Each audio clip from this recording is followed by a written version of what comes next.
Well, the minority caucus in Parliament has learned with alarm a decision by President Akufo-Addo to permit the establishment of a base for the United States Armed Forces in Ghana, and the subsequent invitation to Parliament to approve the agreement covering the same. And the statement statement has come in. We're going to be sharing that with you. So they say that we deplore the total secrecy that has shrouded the negotiations leading up to the drafting of this agreement. The Akufo-Addo government's concealment of the agreement from the people of Ghana betrays a certain disregard for the sensibility of our people and their fierce defense of our sovereignty. The agreement has been drafted in a manner that has not stated a termination point. In other words, it would exist in perpetuity. This therefore binds all successive governments, and yet little or no input was sought from political stakeholders, especially those with capacity to form government.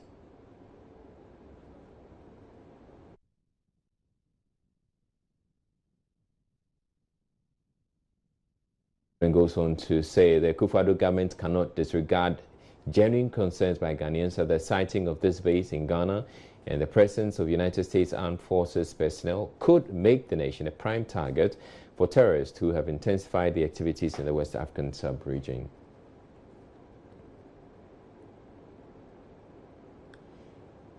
Then we find it unacceptable that at a time when the Akufo-Addo government continues to lament significant shortfalls in revenue, and in the face of astronomical duty payments by Ghanaian importers, personnel of the armed forces of the wealthiest nation on earth would be exempted from tax and levy payment, and in such generous proportions. The agreement has been presented in a manner that conceals vital information which should be available to ensure informed debate on the subject. This omission greatly hampers a thorough study and review of the document. Now, it goes on to say, we find the non-availability of restraints on movements of United States Army personnel in Ghana, as spelled out in Article 12 of the agreement, troubling, as it opens up the country in a manner that undermines both our sovereignty and security.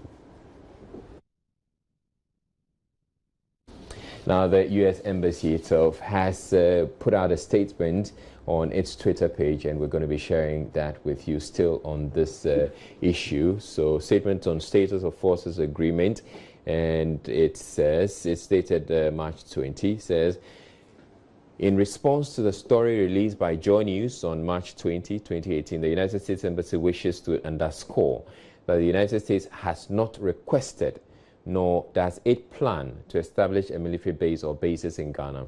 The current status of forces agreement so far between the United States of America and the Republic of Ghana is approximately 20 years old. It does not cover the current range and volume of bilateral exercises and assistance. This year, the United States of America is investing over $20 million in training and equipment for the Ghanaian Armed Forces. Ghana is also once again preparing to train U.S. forces, as it did in 2017.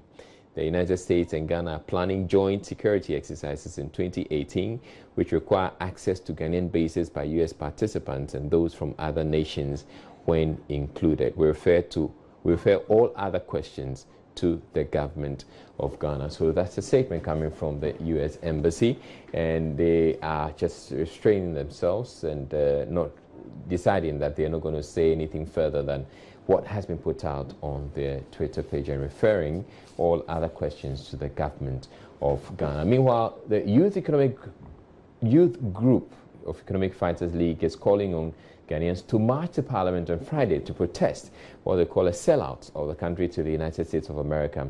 Speaking earlier on the pulse with Gifty Andwapia, leader of the Economic Fighters League, Ernesto Yeboah, said the deal to allow a U.S. security base in Ghana contravenes the country's constitution.